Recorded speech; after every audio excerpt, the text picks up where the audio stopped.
Mesdames, Messieurs, bonjour et bienvenue à Actu Hebdo, la rétrospective de l'actualité de la semaine. Une semaine marquée, entre autres activités, par des remises de distinction à Koulouba et le lancement toujours au palais présidentiel d'un processus de rédaction de l'histoire de l'armée malienne. À retenir également, parmi les faits marquants de la semaine, la célébration de la journée des légitimités traditionnelles, la journée mondiale de lutte contre le diabète, la réunion annuelle des services de transport ou encore en sport, le tournoi de taekwondo de l'espace AES avec la Russie, mais aussi et surtout la qualification des Aigles pour la CAN Maroc 2025 de football. Mais nous avons choisi de nous arrêter dans cette émission sur trois faits majeurs. D'abord, le lancement des activités de la 14e édition des rencontres de Bamako ou Biennale de la photographie africaine, une visite de terrain du projet de développement de la productivité et de la diversification agricole dans les zones arides et semi-arides du Mali et l'Assemblée extraordinaire, l'Assemblée générale donc extraordinaire de la Fédération malienne de l'électricité, de l'énergie, des énergies renouvelables nouvelles. Nous sommes avec M. Tchemoko Traoré. Bonjour M. Traoré. Bonjour. Vous êtes le coordinateur national du PEDASAM. Monsieur Tidiane Sangaré. Bonjour Monsieur Sangaré. Bonjour. Vous êtes le directeur général de la Maison africaine de la photographie. Et Monsieur Bagui Diarra. Bonjour Monsieur Diarra. Bonjour, vous êtes de la Fédération malienne de l'électricité, de l'énergie, des énergies renouvelables nouvelles, la FENEM donc. Chers invités, bonjour donc à tous et bienvenue sur le plateau de Actu Hebdo. Et sans plus tarder, nous allons partir avec le premier sujet de cette émission, une mission du projet de développement de la productivité et de la diversification agricole dans les zones arides et semi-arides du Mali. C'est rendu jeudi dans la commune de Bossofala, c'est un peu compliqué comme nom, Bossofala. Bon, enfin, c'est dans la région de Koulikoro. L'objectif de la visite était de mesurer l'impact des actions sur le quotidien des bénéficiaires et d'identifier de nouvelles pistes pour renforcer leur résilience. Nous allons suivre ce reportage de Agibou Koulibaly et nous allons revenir sur ce plateau pour en parler. Au cours de cette mission, l'équipe du projet de développement de la productivité et de la diversification agricole dans les zones arides et semi-arides du Mali, PEDASAM, a parcouru plusieurs sites clés pour constater les résultats concrets de ces initiatives. À Dialakoro, elle a visité un micro-barrage dédié à la riziculture et au maraîchage. La commune de Bossofala, au même titre que d'autres communes dans les zones semi-arides et arides du Mali, ont bénéficié des installations, notamment des infrastructures de production et des infrastructures de commercialisation. La famille des infrastructures de production au niveau du projet est constituée de bas-fonds, de petits périmètres maraîchers et des mares. Et les infrastructures de commercialisation, c'est les marchés ruraux, les magasins et les boutiques. Le projet doit continuer à soutenir nos bras paysans pour en faire vraiment un site de maraîchage. Et ensuite, si c'est possible également, de voir avec les BR, avec la conduite du projet, de faire également des points d'abreuvement pour les animaux. Avant la construction de ce barrage, souffrions énormément pour gérer les jardins maraîchers. Grâce au barrage dont nous disposons depuis l'année dernière, nous rendons grâce à Dieu. Nous avons désormais plus de soucis d'approvisionnement en eau pour nos jardins et à la culture. La mission s'est également rendue à Neguelabougou où les infrastructures de commercialisation telles qu'un marché rural, une boutique d'intrants et un magasin de stockage facilitent désormais l'accès des producteurs aux intrants agricoles et aux circuits de distribution. La construction de ce marché par le PEDASAM a comblé tous les villages de joie. Nous avons beaucoup souffert avant qu'il ne soit érigé. Son entretien est une obligation pour nous tous. Avant, durant la saison des pluies, nous ne pouvions pas faire de marché à cause des intempéries.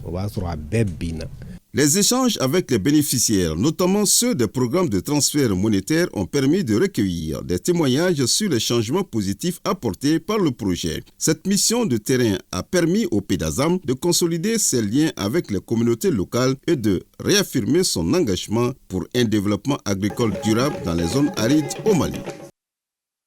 Retour donc sur ce plateau avec M. Tchemoko Traoré, le coordinateur national du PEDASAM. M. Traoré, nous voyons ici dans ce reportage donc des bénéficiaires qui ne tarissent pas d'éloges pour ce projet. On va en parler, mais dites-nous déjà le PEDASAM, c'est quoi? C'était pour répondre à quel besoin concrètement?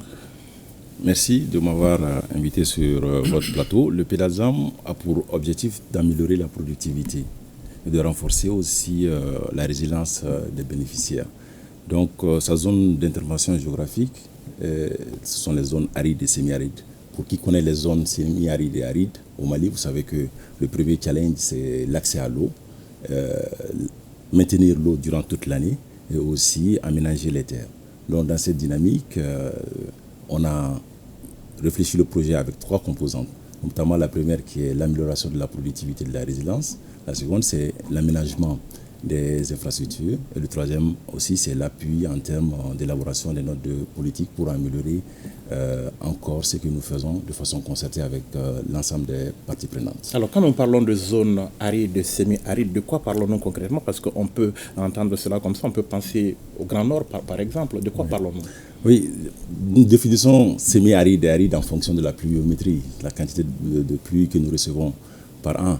Donc, généralement, quand on voit dans ces localités, la précarité fait que les bénéficiaires vivaient quand même au rythme de la saison de pluie.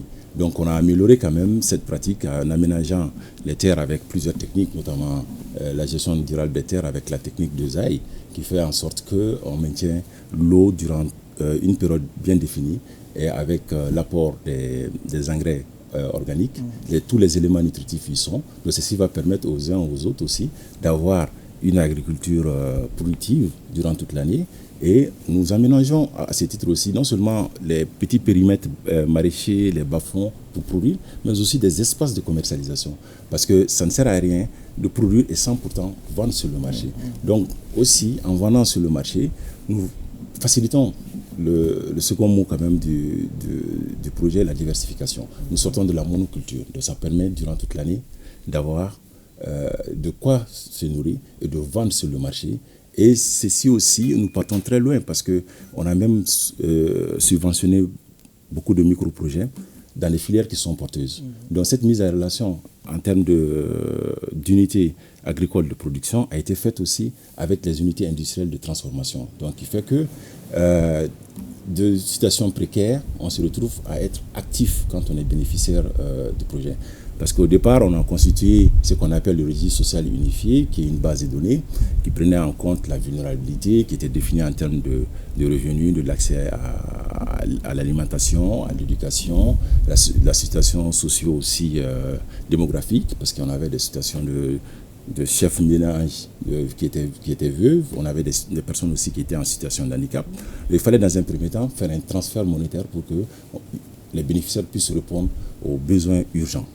Ensuite, il fallait organiser l'ensemble de ces bénéficiaires en coopérative pour qu'ils puissent porter des activités génératrices de revenus. Donc, ces activités génératrices de revenus vont les permettre quand même d'être dans une dynamique d'intégration sociale, mais aussi dans une dynamique de production.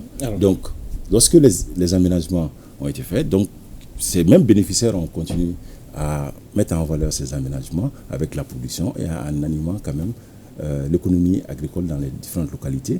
Mais certes, il faut aussi reconnaître que on a eu aussi d'autres formes d'économie non agricole qui dépendaient aussi de tout ce qui s'est passé comme animation en termes de vente, en termes de transport, en termes de réparation aussi du matériel qui était mis à la disposition des bénéficiaires. Alors, parlez-moi un peu de votre zone d'intervention. Ça se tend d'où à où? C'est de Kaï, Koulikoro, Ségou à Mopti.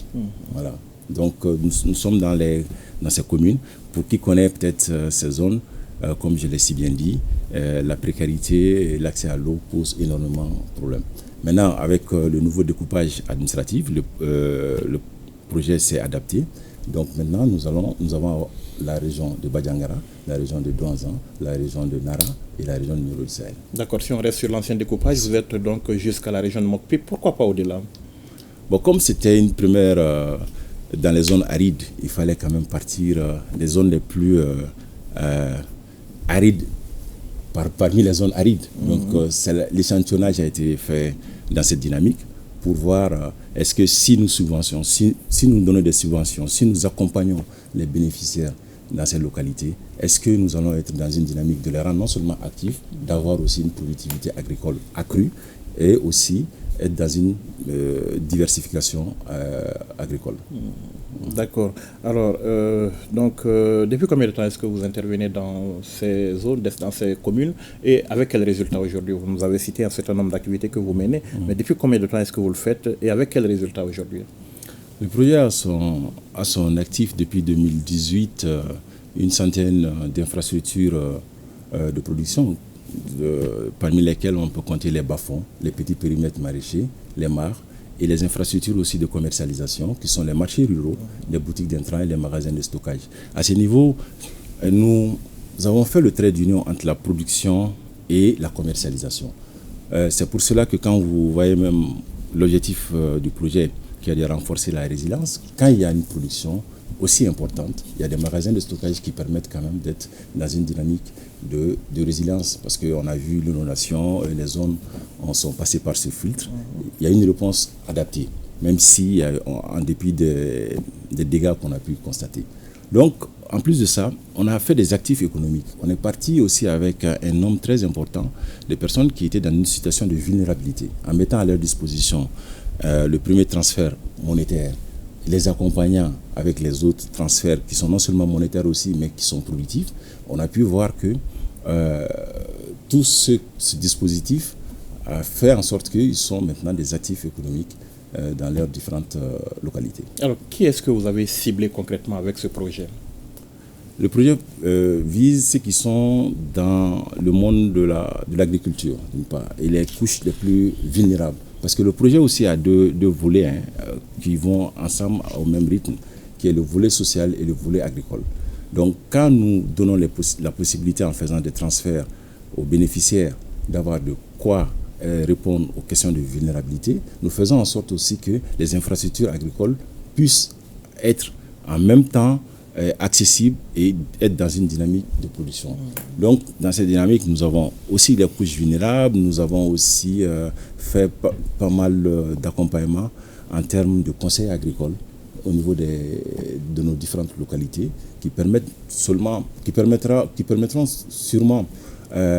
d'avoir des équipements adaptés, mais aussi de quoi s'en servir.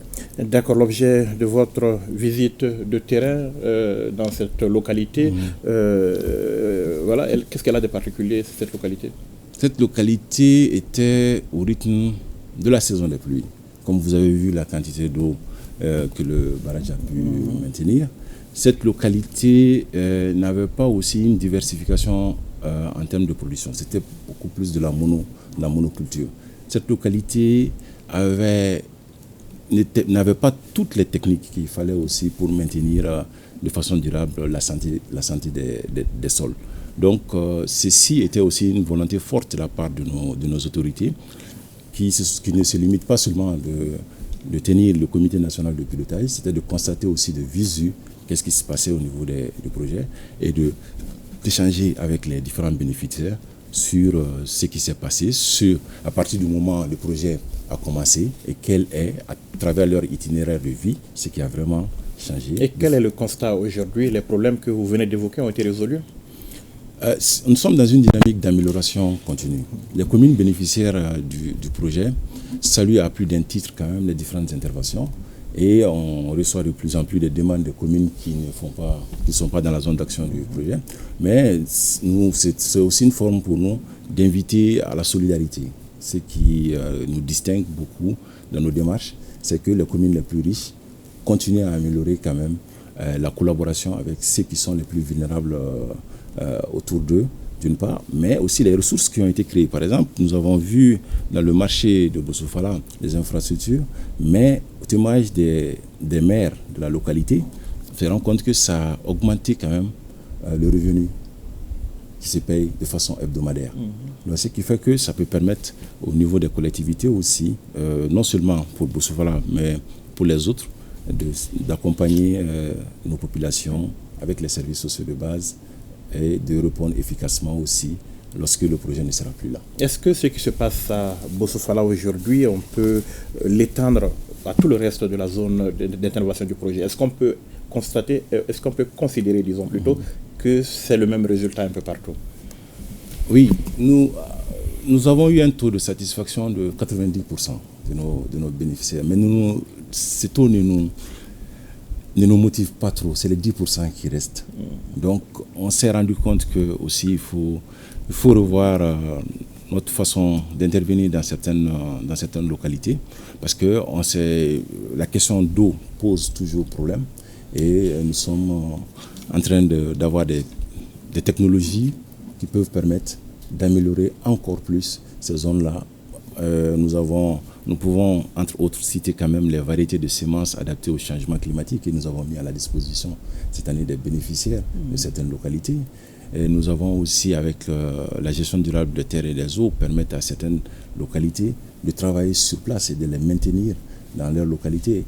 Et donc, on est toujours dans une dynamique d'amélioration continue, comme je l'ai si bien dit. D'accord. Et les enseignements qu'on tire globalement de cette visite et de la marche du projet, c'est quoi? Les enseignements que nous pouvons tirer de ce projet, c'est que si nous accompagnons de façon active, comme le fait déjà sous le leadership de nos autorités, c'est qu'on peut, à travers les itinéraires de vie, changer les trajectoires. En donnant les moyens pour que les uns et les autres soient des actifs économiques, on peut aussi assurer la sécurité alimentaire avec des installations et aussi créer de la richesse au niveau local, non seulement pour les collectivités, mais aussi pour les bénéficiaires. On a aussi de très bels exemples en termes de connexion entre ceux qui produisent et ceux qui sont dans le monde industriel, dans le domaine agricole. On se rend compte que de plus en plus, en accompagnant les bénéficiaires à répondre aux standards de production, aux standards d'hygiène, aux standards à la matière, on se rend compte qu'ils peuvent être compétitifs. D'accord. En termes d'orientation que vous pouvez peut-être envisager ou suggérer déjà aujourd'hui pour la suite du projet, qu'est-ce que vous retenez? C'est de mettre en valeur toujours les infrastructures que nous avons, c'est de capitaliser ce que nous avons, c'est aussi de permettre aux différentes parties prenantes de mieux s'approprier. Il faut qu'on les outille encore, parce qu'on a commencé ce processus, il faut qu'on les outille encore pour que, lorsque le projet ne sera plus, qu'ils puissent être en même de répondre efficacement aux insuffisances futures et aussi de maintenir la cadence tout en assurant la sécurité alimentaire. Le PEDASAM, c'est jusqu'à quand? 31 décembre 2025. D'accord, il reste un peu plus d'1 an. Oui, et chaque jour compte. D'accord.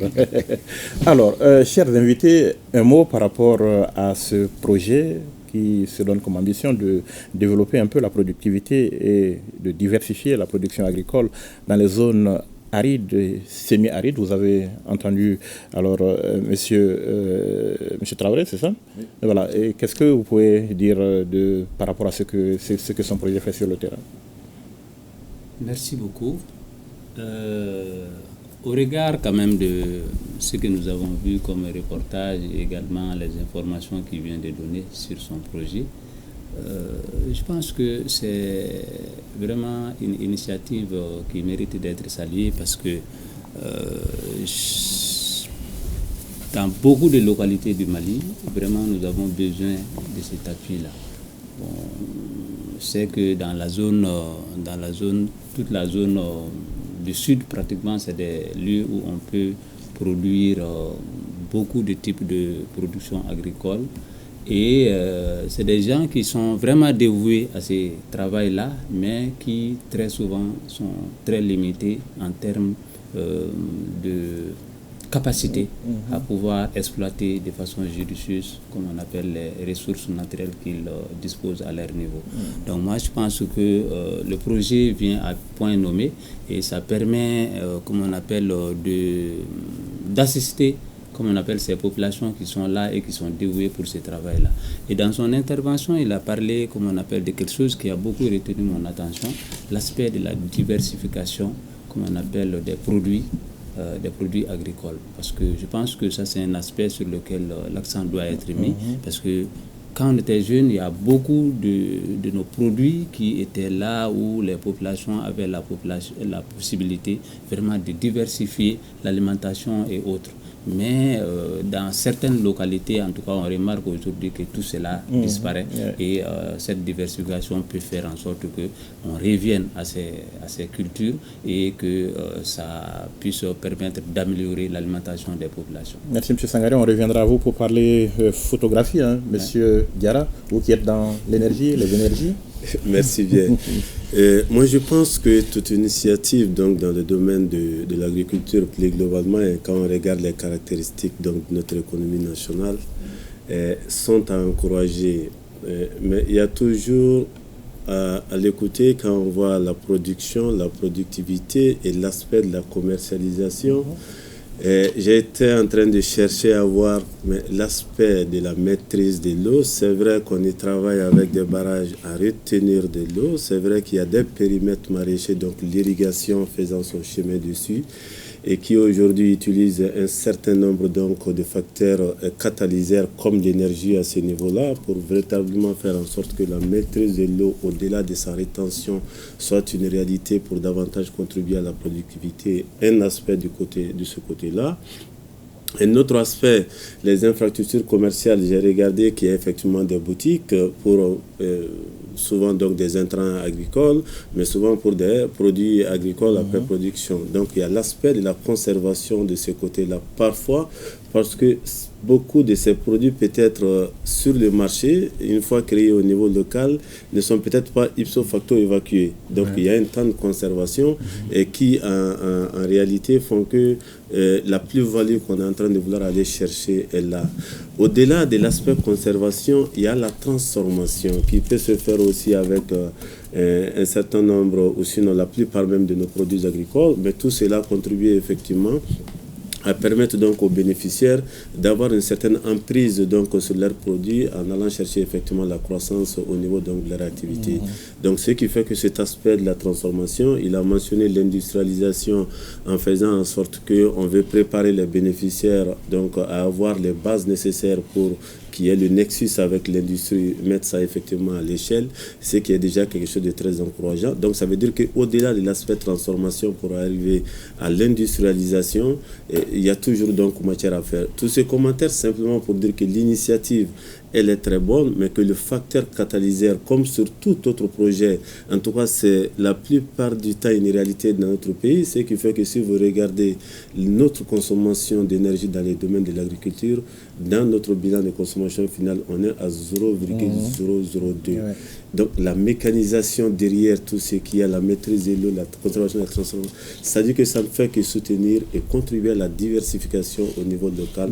Donc on peut dire que c'est une initiative très belle, à encourager de mon point de vue, et aussi simplement qu'il y a des facteurs catalyseurs comme par exemple les énergies que nous appelons distribuées parce que disponibles là où vous êtes. D'accord, ça c'est noté. Un mot pour conclure, une réaction rapide par rapport à la réaction de nos autres invités.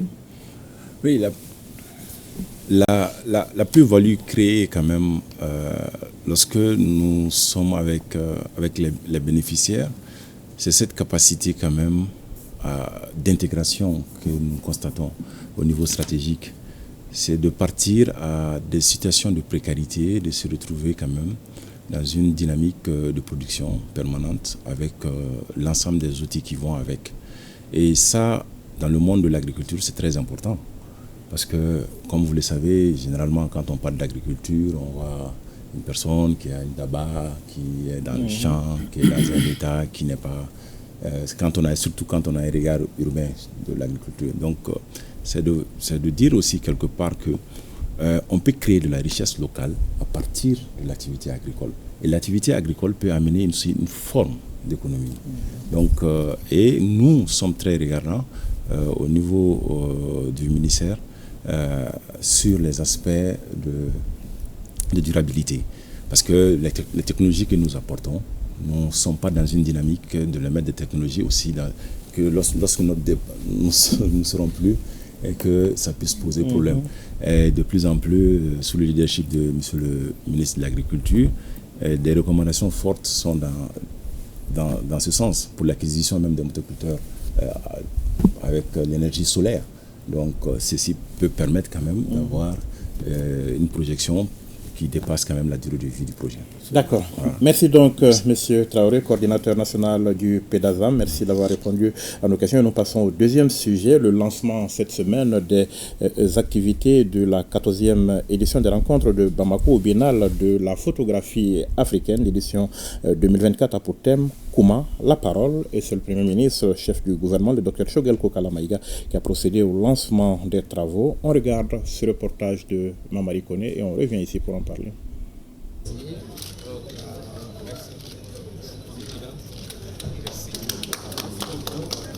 Après quelques péripéties, des moments d'inquiétude et de doute, la Biennale africaine de la photographie prend ses quartiers au Musée national grâce à la détermination des autorités de la transition. C'est là pour l'honneur des Maliens et au bonheur des artistes et l'épanouissement de la photographie sur le continent.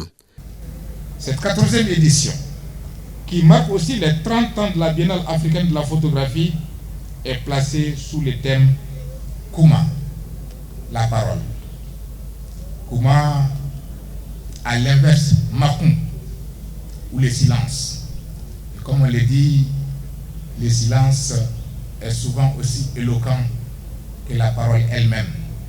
Et nous sommes ici, sur le terrain de la photographie, et la photographie nous parle sans les mots. Nos attentes, c'est que le public participe et que tout ce qu'on a prévu, les différentes expositions aient lieu. C'est ça notre expérience. Pour la 14e fois consécutive, les photographes d'Afrique et du Mali vont exposer leur savoir et leur talent à travers des productions. Le Royaume du Maroc est le pays invité de cette édition. Le Royaume du Maroc, fidèle à sa vocation africaine et suivant les hautes orientations de Sa Majesté le roi Mohamed VI, que Dieu l'assiste, met en avant l'échange et la coopération culturelle comme des piliers de son identité. Pour le Premier ministre chef du gouvernement, la tenue de la Biennale de la photographie à Bamako est un soutien que les Maliens n'oublieront pas de sitôt. Les rencontres de Bamako Biennale africaine de la photographie se sont imposées au fil des éditions comme l'un des rendez-vous incontournables dans l'agenda des rencontres photographiques à l'échelle du continent. Elles sont un événement culturel majeur, bien apprécié par la diaspora africaine, au même titre que le FESPACO, le Dakar, le Massa, etc., etc. Le Premier ministre est revenu sur la profondeur des relations entre le Royaume du Maroc et notre pays, tout en évoquant l'importance du travail des photographes. Aujourd'hui, nous sommes dans une situation géopolitique, géostratégique, existentielle, et qui n'a pas suivi ces dernières années, ces derniers mois, que c'est avec le Maroc, en tout cas que les États envisagent, sur proposition de cette initiative stratégique du roi du Maroc, de l'accès des pays du Sahel, des pays de l'AES, le Niger, le Burkina Faso, le Mali et d'autres pays, l'accès à la mer. On note la présence du ministre nigérien de la Culture, du secrétaire général du ministère burkinabé de l'Artisanat, ainsi que de plusieurs autres invités de marque. La cérémonie d'ouverture a été ponctuée par des prestations de l'ensemble instrumental du Mali, de la confrérie des chasseurs et du groupe Mamaya. L'exposition dont le vernissage a été effectué par le premier chef du gouvernement se poursuivra du 17 novembre 2024 au 16 janvier 2025 au Musée national, au Musée du district, au Palais de la Culture, au Mémorial Modibo Keïta, au Conservatoire Bala Faseke Kouyaté et à la Galerie Médina. Avant de quitter le Musée national, le Premier ministre est rendu à la place des victimes du terrorisme où il a visité la stèle dédiée à ses victimes. Voilà donc Biennale africaine de la photographie. Tidiane Sangaré, bonjour, rebonjour. Vous êtes donc le directeur général de la Maison africaine de la photographie. La Biennale africaine de la photographie, c'est un événement culturel majeur et pas seulement au plan national. Racontez-nous comment est-ce que cet événement, au fil des ans, s'est imposé dans l'agenda culturel international. Merci. Je profite du micro aussi pour remercier les téléspectateurs qui nous suivent sur le direct. Alors, effectivement, hier, nous avons assisté à la cérémonie d'ouverture officielle de la 14e édition des rencontres de Bamako, Biennale africaine de la photographie. Cet événement est à sa 14e édition et comme on vient de le dire, c'est un événement culturel majeur de dimension internationale et à laquelle participe pratiquement l'ensemble des professionnels du secteur des arts et de la culture au niveau national et international. Alors, cette activité, je dirais, elle a 30 ans, donc 30 ans d'activité, parce que c'est tous les 10 ans que Bamako abrite cette manifestation. Et elle est née depuis 1994 et sur l'initiative des plus hautes autorités de ces temps à maintenant. Donc 14 éditions de cette manifestation internationale. Et ça permet cette rencontre, l'objectif vraiment global des rencontres de Bamako, c'est de pouvoir promouvoir la créativité dans le secteur de la photographie et faire en sorte que ce secteur puisse s'épanouir au maximum possible, en rendant possible les échanges d'expériences entre les professionnels de ce secteur et faire en sorte que, comment on appelle, l'économie, si je peux m'exprimer ainsi, l'économie du secteur de la photographie puisse vraiment être beaucoup plus promis, de manière à ce que ce secteur puisse rendre, comment on appelle, les messages. Par exemple, nous avons dans la conversation, nous avons dit que cette 14e édition s'est tenue sur le thème Kouma. D'accord. On va parler de Kouma, le thème, on va faire l'état des lieux aussi du secteur de la photographie, mais 30 ans, le 30e anniversaire cette année, ça doit faire de l'édition de cette année une édition quand même particulière. Quelle est la particularité à l'occasion de ces 30 ans? Tout à fait. Alors, la particularité de cette édition, c'est que nous avons souhaité, parce que c'est réellement une édition de résistance, en fait. Quand je vois un peu l'historique de cet événement, jusqu'à la 12e édition, pratiquement, c'était pas seulement le Mali qui l'organisait. Donc c'est un événement à laquelle participaient d'autres partenaires, et notamment le partenaire historique qui est la France, qui participait à l'organisation de cet événement jusqu'à la 12e édition.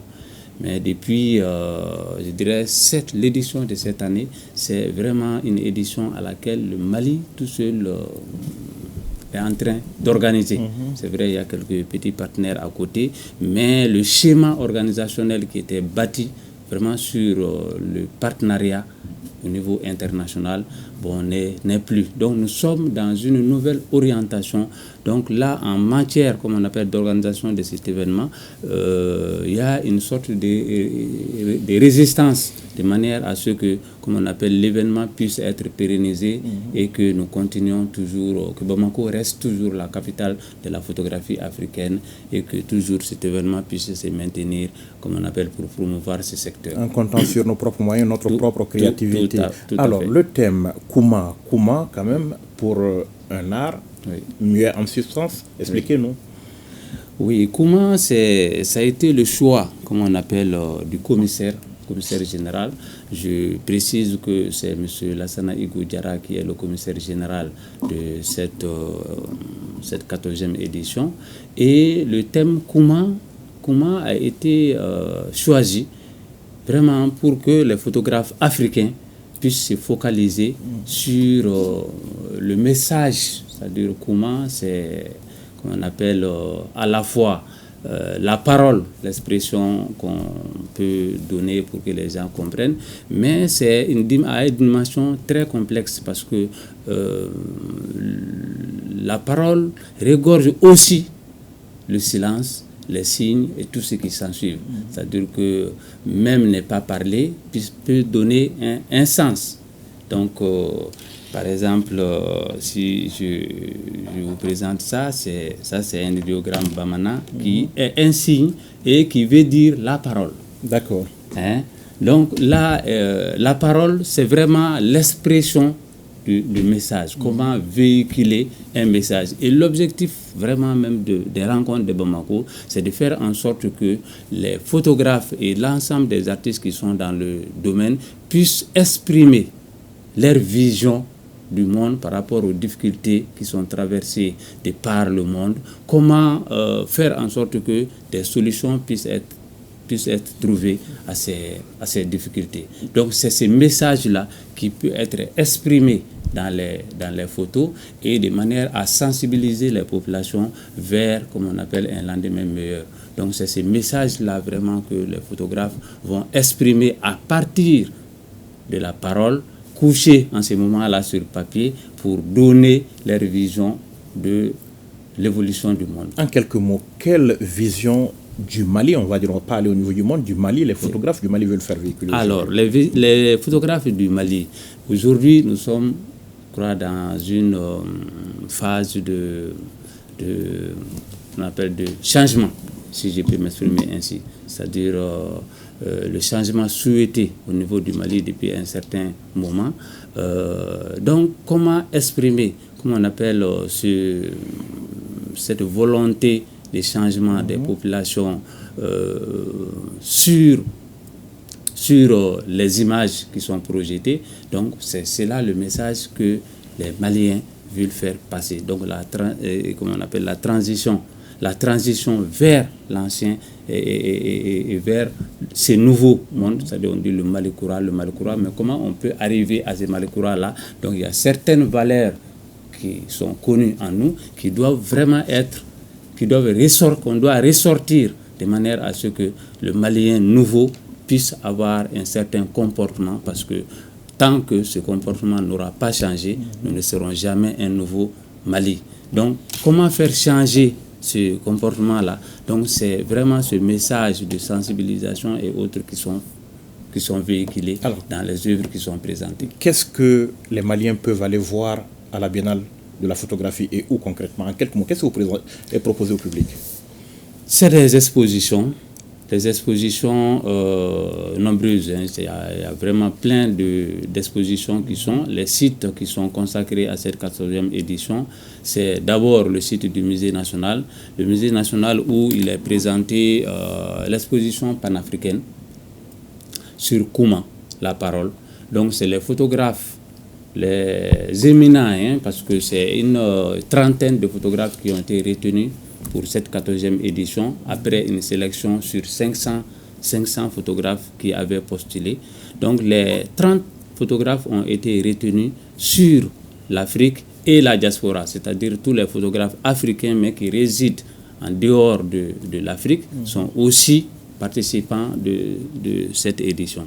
Donc en ce moment-là, au niveau du Musée national, il y a une exposition qui présente, comme on appelle, la vision de l'ensemble de ces 30 photographes-là de par le monde qui est présentée au Musée national.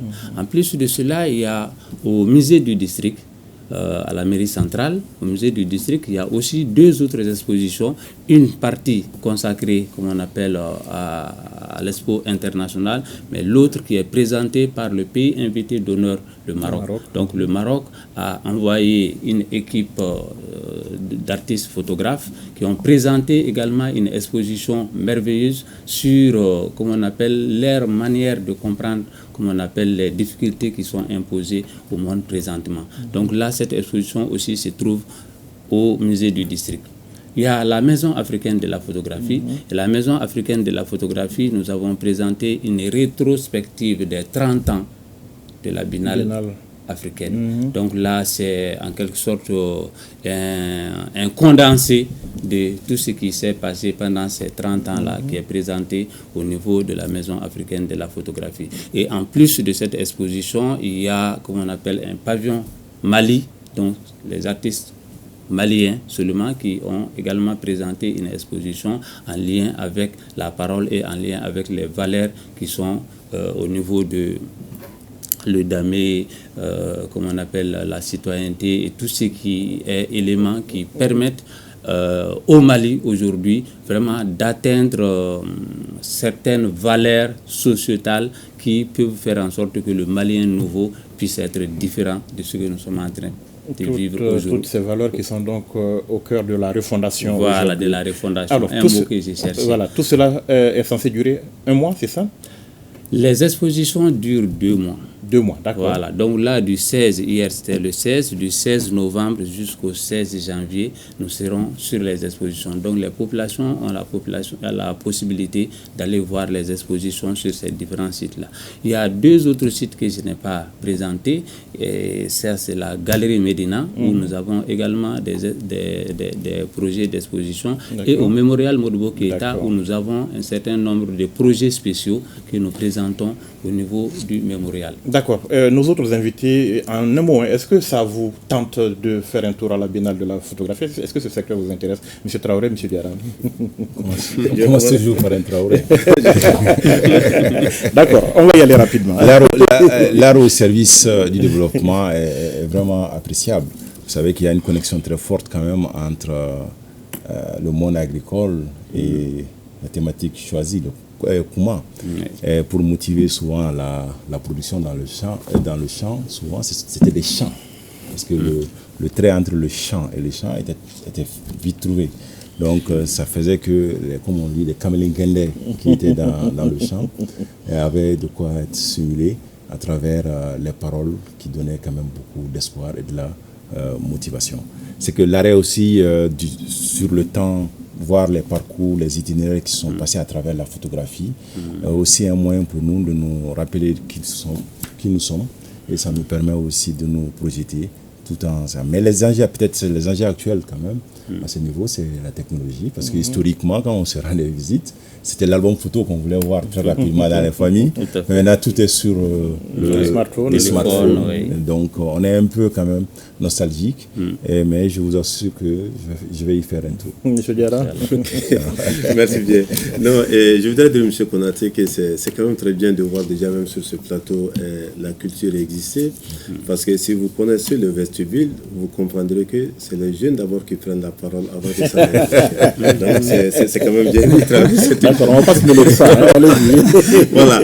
Donc, mais en plus de cela, c'est sûr que ce serait intéressant, vraiment très intéressant d'ailleurs, d'aller faire un tour, je pense, sur ces scènes d'exposition, parce que nous-mêmes, à Dar Salam, à Bamako, ici, on avait effectivement un de nos aînés qui organisait ça, et que Dieu, son âme, il est décédé il n'y a même pas 2 ou 3 mois, mais partait effectivement dans les différentes familles pour prendre donc les anciennes photos et tout ça. Et quand nous avons fait le centenaire donc de Dar Salam, et ça a été l'occasion effectivement que les familles viennent, des jeunes qui étaient là, qui n'avaient même pas vu en fait leur arrière-grand-père, mais qui avaient l'occasion de découvrir là. Et donc l'exposé consistait à leur dire c'est voici ce qu'ils faisaient, ainsi de suite. Et donc là on retrouvait un peu l'identité, et donc c'est quelque chose de très bien. Et donc c'est pour dire que l'ancrage de la photographie dans la culture est une réalité. Chaque fois que nous pouvons effectivement nous donner les moyens de conforter notre culture, c'est extrêmement important. Et surtout le thème faisant le lien avec ça ici est très bien, parce que normalement la culture offre l'ancrage à la parole, et la parole, on dit qu'il faut effectivement la circonscrire parce qu'elle peut être plus dangereuse effectivement qu'une arme.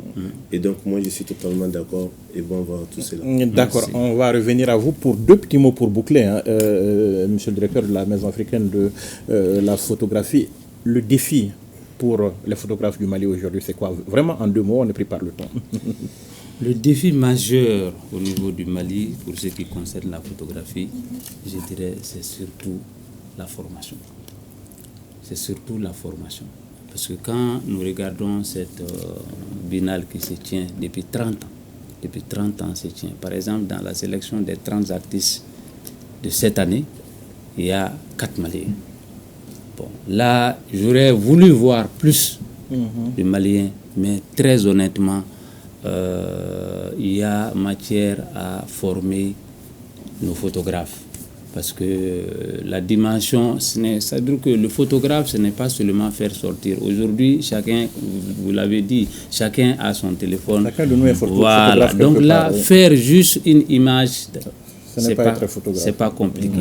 C'est pas compliqué. Donc là, au-delà de cela, vraiment, le photographe doit avoir une dimension artistique, comme on appelle, qui doit être associé. Et le propre même de la photographie, c'est surtout le discours, le message qui doit être soutenu. Voilà, qui doit être soutenu comme on appelle, pour expliquer vraiment certaines dimensions, certaines tâches, certaines difficultés que la société est en train de vivre et qu'il faut trouver solution. Alors, donc, monsieur le directeur, nous souhaitons bon vent donc à la Biennale et nous passons à la dernière partie de cette émission avec un sujet consacré à la Fédération malienne de l'électricité, de l'énergie, des énergies renouvelables et nouvelles qui vient de tenir sa première assemblée générale extraordinaire ici à Bamako. Les participants se sont penchés notamment sur les statuts et règlements intérieurs de l'organisation, le bilan moral et financier. Un nouveau bureau a également été mis en place. Je vous invite à suivre ce reportage de Souleymane Sidibé et nous revenons sur ce plateau pour en parler. La toute première assemblée générale de la Fédération malienne de l'électricité, de l'énergie et l'énergie renouvelable renouvelle sa confiance au président sortant Amadou Djadji Sankaré. Il est donc reconduit à la tête de la FENEM et dirige un bureau de 30 membres pour un mandat de 4 ans. La FENEM, en accord avec le CNPM, nourrit la forte ambition d'un secteur privé engagé à accélérer le large potentiel d'opportunités d'accès durable à l'énergie qui transforme la vie des populations et contribue à l'atteinte des ODD. À cet effet, les partenaires techniques et financiers, les institutions de coopération internationale, les institutions de financement, les partenaires nationaux, y compris les ONG, etc., sont essentiels pour une synergie d'action et des partenariats qui rendent plus efficaces et pertinents des interventions du secteur privé. Après la confiance renouvelée à sa personne, Amadou Djadji Sankaré s'est adressé à ses camarades. Il ne s'agit pas d'être président ou d'être membre d'un bureau. Il s'agit aujourd'hui de travailler. Il s'agit aujourd'hui que nous soyons ensemble pour relever les défis du moment. Le représentant du ministre de l'Énergie a salué les efforts de la FENEM de sa création à ces jours. Le département de l'énergie saisit cette occasion pour saluer le dynamisme de la fédération et la remercier pour sa contribution inestimable au développement des services énergétiques au Mali. Le département a apprécié également les différents cadres d'échange et forums sur le secteur organisé par la FENEM et ses partenaires avec l'appui des services techniques. Créée en septembre 2017, la FENEM a pour objectif de contribuer au développement énergétique au Mali. Une mission qui a bien son importance car, comme on le dit, il n'y a pas de développement sans énergie. Pas de développement sans énergie. Donc, M. Bagui Diarra, on salue aujourd'hui votre contribution au développement du secteur énergétique au Mali. Quelle est cette contribution? Merci bien, M. Konaté. Juste pour illustrer ça, lorsque les populations sont tombées dans des délestages intempestifs à partir donc, du réseau de fourniture d'électricité, nous avions constaté qu'il y a eu une certaine humiliation des systèmes hors réseau, donc des systèmes autonomes que vous avez sur vos toitures ou dans vos maisons ou au niveau de vos bâtiments. Tout cela à partir des acteurs privés qui peuvent être importateurs, qui sont des installateurs, qui maintiennent et qui aident effectivement les contribuables à avoir accès à ces solutions-là avec l'insuffisance donc de la fourniture du réseau. En évaluant cela un peu de 2022 à 2024, ça va nous faire à peu près un peu 2 ans. Nos estimations pour l'instant nous donnent jusqu'à peu près à 150 MW crête, en tout cas qui a été réparti sur le territoire national. Si vous regardez au plus bas mot, vous êtes au minimum à entre 100 et 150 milliards d'investissements dans ces infrastructures-là. Et donc, c'est cela, en fait, déjà pour illustrer, parce que ça c'est connu de tout le monde, c'est déjà juste pour illustrer l'apport donc du secteur privé. Alors, des acteurs qui se réunissent donc en fédération pour faire quoi concrètement? Pour aller dans le sens, si vous voulez, de mieux faire face aux défis au niveau des différents maillons de la chaîne énergétique. Cette fédération, nous la voulons en fait la fêtière des fêtières, parce qu'en son sein, il y a également 5 associations qui la composent. Et une association qui est sur la question, et sur tout ce qui est question de biomasse, bioénergie. et une association qui est sur les énergies renouvelables, une association qui est sur l'électrification rurale, donc en dehors du réseau, tout ce que vous pouvez avoir de ce côté-là. Une association qui est sur ce qu'on appelle l'efficacité énergétique et aussi donc l'intégration du genre dans l'accès à l'énergie. Et vous avez finalement encore une autre association qui est sur l'énergie solaire sous ces deux formes, thermique et donc photovoltaïque. Donc ces features-là se retrouvent au sein de la feature mère parce que sur chacun donc, des maillons de la chaîne énergétique, il y a des différents défis qui sont là. Donc quand nous nous mettons ensemble, c'est pour adresser ces défis-là ensemble, aller chercher les opportunités ensemble, d'abord en tant qu'acteur privé et ce faisant, aider effectivement le développement du secteur et on va dire aider alors l'État à mieux aller de l'avant. C'est pour cela, dans ces échanges-là, nous avions dit, le président l'a dit, que c'est extrêmement difficile d'avoir un État fort sans un secteur privé national fort et que la réciproque est aussi vraie. Ça veut dire que c'est difficile aussi d'avoir un secteur privé fort sans un État fort. On va avec un État qui donne les cadres et c'est le secteur privé qui est effectivement à la manœuvre pour aller chercher les besoins de développement, à la satisfaction, le bien-être donc des populations. Alors cette Assemblée générale extraordinaire, c'était pour quoi faire et quel est le résultat? Vous l'avez suivi un peu dans l'élément FENEM créé 2017, donc nous sommes à la première Assemblée générale mixte, donc on en met extraordinaire et ordinaire, donc ça veut dire qu'après 7 ans, il fallait véritablement revisiter parce qu'on était déjà hors mandat. Mais donc, pour revisiter, parce qu'on avait connu plusieurs crises, et donc la FENEM aussi ne faisait pas exception à ça, passant par la crise sanitaire, passant par la crise sociopolitique, passant par la crise sécuritaire et tout. Donc cela a fait que nous avons dû faire 7 ans sans pouvoir effectivement nous mettre ensemble. Mais par rapport à l'urgence là qui est là, parce que nous sommes en train de faire beaucoup d'efforts et beaucoup sont en train effectivement de se diversifier, n'étant même pas initialement en fait dans le secteur privé de l'énergie, mais étant dans le secteur privé, beaucoup effectivement trouvent le moyen maintenant de venir. Donc, parce qu'on a une demande, on a un besoin de développement lié à l'énergie qui est là, il faut donc aller chercher simplement à faire en sorte que nous puissions mieux nous organiser et très rapidement parce qu'il y a une urgence, d'où nous parlons d'urgence énergétique et climatique. Donc nous nous organisons très rapidement pour simplement essayer d'aller chercher les différents financements. Parce que vous voyez, pour tout ça, il faut de l'argent. Et quand on voit la situation du pays, donc le besoin est là, les gens sont en train de demander, il n'y a pas d'argent. Et donc quand nous nous mettons ensemble, c'est pour aller chercher fondamentalement 3 éléments. D'abord, l'aspect financier, nous avons dit tout à l'heure, pour davantage nous aider à mieux aller de l'avant. Deuxième élément, davantage nous structurer pour trouver des solutions appropriées et adéquates à nos besoins de développement identifiés auprès déjà en fait de nos unités économiques de développement. Troisième élément là-dessus, aider le mieux possible à faire voir donc au gouvernement et à l'État tout ce qui doit être fait pour nous aider à aller plus rapidement à faire tout cela. Donc la régulation qu'il y a derrière, les politiques qui sont là derrière, parce que malgré toute cette crise-là que nous connaissons, l'énergie n'est pas structurée dans les priorités. Je dis bien, l'énergie n'est pas structurée. Je ne dis pas de manière conjoncturelle, l'énergie ne fait pas partie des priorités structurelles du Mali, malgré toute la profondeur de cette crise. D'accord, on est très pris par le temps, donc on va vous poser une dernière question.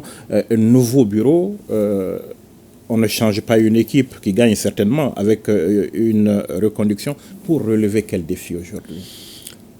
D'abord, le défi même le premier défi, c'était contribuer à rendre donc les membres de la FENEM suffisamment professionnels en fait dans leur domaine d'intervention. Ils le sont déjà, mais les aider à faire mieux face aux enjeux qui sont là. Et pourquoi cela? On retrouve ça dans la structuration. C'est ce premier élément-là qui a changé l'architecture de notre bureau. Actuellement, on a un président qui est là, mais ce sont des commissions, 9 commissions donc, qui aident le président à avancer dans le travail. Et chacune de ces commissions-là sont opérationnelles. Par exemple, moi qui vous parle, je suis président donc, de la commission électricité et efficacité énergétique. Vous en avez d'autres, je ne vais pas les citer comme on est pris par le temps, mais c'est simplement pour d'abord ce premier défi en interne pour davantage conforter en fait notre rendu en tant que service, en tant que produit auprès des populations. C'est ce premier défi-là. Il est là, nous travaillons à le faire. Le second défi, je l'ai dit tout à l'heure, c'est parce qu'il y a en fait les solutions pour pouvoir les déployer, les ressources manquent. manque. Et donc, de par le monde, des leviers existent, des solutions sont disponibles. Nous voulons aller effectivement lever ce défi-là qui est une véritable barrière pour nous, et tout simplement pour terminer, la synergie d'action. Nous avons beaucoup donc d'institutions qui sont là aux côtés du gouvernement, qui sont là à notre côté. Nous travaillons d'abord à assumer notre leadership qui reste ouvert. C'est-à-dire qu'on ne sera pas assujetti et on ne sera pas simplement pour dire que nous courons après effectivement que d'autres fassent des choses, mais nous travaillons parce que c'est nous qui avons notre quotidien dedans. 30 ans, 40 ans, 50 ans, nous y travaillons dedans, et donc c'est à assumer ce leadership-là de manière ouverte, à aller vers les autres en partenariat et en synergie, mais de manière à être très opérationnel pour rencontrer les besoins de développement de notre pays. Alors merci M. Diarra. Malheureusement, on ne va pas pouvoir faire réagir vos co-invités à ce chapitre. Donc je rappelle à nos téléspectateurs que nous étions avec M. Thiemoko Traoré, il est le coordinateur national du PEDASAM, avec M. Tidiane Sangaré, directeur général de la Maison africaine de la photographie, et M. Bagui Diarra, donc de la Fédération malienne de l'électricité, de l'énergie, des énergies renouvelables, nouvelles, la FENEM. Bon, je suis conscient du fait que je mélange un peu. Merci donc à vous d'être venus, chers invités. Merci, chers téléspectateurs, de nous avoir suivis. Dans un instant, la première édition du journal télévisé, une présentation de Bemba Sibi. Actu Hebdo revient dimanche prochain avec Ibrahim Diombele. Inch'Allah. Excellent après-midi. Au revoir.